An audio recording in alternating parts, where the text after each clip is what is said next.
Hello दोस्तों, नमस्कार। दोस्तों, एडेड जूनियर शिक्षक भर्ती के संबंध में ये मैं आप लोगों को बताने आया हूँ कि ये आखिर पीएनपी हम लोगों का रिवाइज्ड रिज़ल्ट क्यों नहीं दे रहा है। देखिए, मैंने भी कई बार पीएनपी जा कर के पता किया और 2-3 लोग और थे, अंदर बाबू लोग भी थे। तो यही लोग बताए कि आप लोगों का रिज़ल्ट 25 जुलाई के बाद कभी भी आ सकता है। मैंने उनसे एक बार आग्रह किया कि सर ये बता दीजिए कि कभी भी का मतलब हम नहीं समझ पा रहे हैं, कोई एक डेट बता दीजिए। तो बोले कि जब सचिव साहब हम लोगों को डेट नहीं बता रहे हैं तो हम कैसे आपको डेट बता दें। तो कुल मिला के बोले थे कि माह के अंत तक रिज़ल्ट आ जाएगा।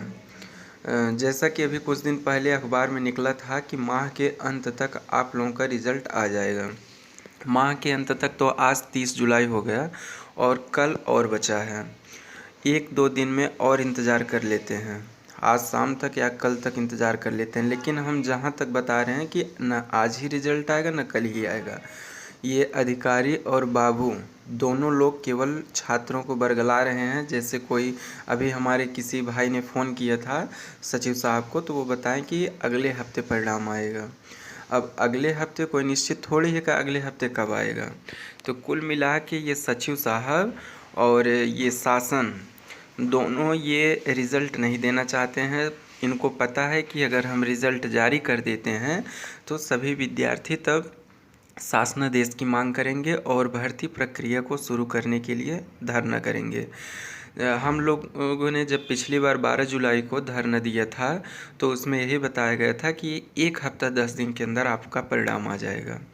और रजिस्ट्रार साहब जिससे रजिस्ट्रार साहब से जब वार्ता हुई थी तो वो तो सीधे मना कर दिए थे कि हम कुछ भी नहीं बता सकते। किसी ने पूछा कि 1 हफ्ता 10 दिन 15 दिन, तो वो इसको भी मना कर दिए कि हम कुछ भी नहीं कर सकते। बस केवल रात रात काम चल रहा है, कि बोले कि रात दिन हम लोग लगे हुए हैं। बाकी कुछ भी वो तो 1 हफ्ता 10 दिन भी नहीं बोले थे कि आपका 10 दिन में रिजल्ट आ जाएगा। फिर एसडीएम साहब आए तो सचिव साहब को फ़ोन लगाए तो सचिव साहब बोले कि आप लोगों का रिज़ल्ट 1 हफ्ता 10 दिन में आ जाएगा। तो एसडीएम साहब भी समय दिए थे कि मान के चलिए आप लोगों को 12-15 दिन के अंदर रिज़ल्ट आ जाएगा। तो 12 जुलाई से 15 दिन हो गए 27 जुलाई तक। 27 जुलाई भी बीत गए, 28-29 सब बीत गए। और अखबार में निकला था कि माह के अंत तक 30 से 31 और देख लेते हैं। इसके बाद दोस्तों हम लोग धरना करेंगे और ये धरना जो होगा अनवरत धरना होगा। और सबसे बड़ी दिक्कत क्या है कि ये छात्रों की है, हम अभ्यर्थियों की है। ग्रुप में तो सभी चैट बहुत करते हैं, एक दूसरे को बोलते हैं और अधिकारी को बोलते हैं, लेकिन जब धरने में आने की बात होती है तो नहीं आती है।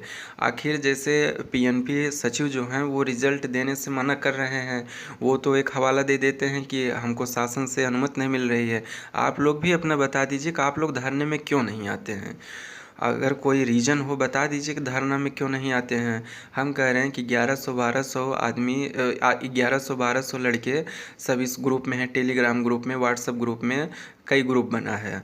तो हम कह रहे हैं उसमें से अगर आधे भी आ जाए, 400-500 भी आ जाएँ तो शासन पे दबाव पड़ेगा। जब शासन पे दबाव पड़ेगा तो कुछ न कुछ सोचेंगे। और जब तक लिखित या जब तक कोई अच्छा रिज़ल्ट वो नहीं दे देते हैं कि हाँ इस तारीख को हम ये रिज़ल्ट देंगे या जियो जारी होगा, तब तक हम लोग धरना बंद ही नहीं करेंगे। लेकिन सबसे बड़ी दिक्कत है 40-50 से ज़्यादा, 50-60 से ज़्यादा अभ्यर्थी आएंगे ही नहीं। वो सोचते हैं कि जब भर्ती होगी तो मेरा तो होगा ही। इसी को लेकर के ये भर्ती फंस रही है। अब मैं आप लोगों से पूछना चाहता हूँ कि ये अगर शासन अनुमति नहीं दे रहा है तो क्या हम लोगों को धरना लखनऊ करना चाहिए? अगर पहले देखिए, ये तो मैंने भले थंबनेल में लिखा है क्या धरना लखनऊ होना चाहिए, लेकिन हम लोगों को धरना अभी पीएनपी पे ही देना है।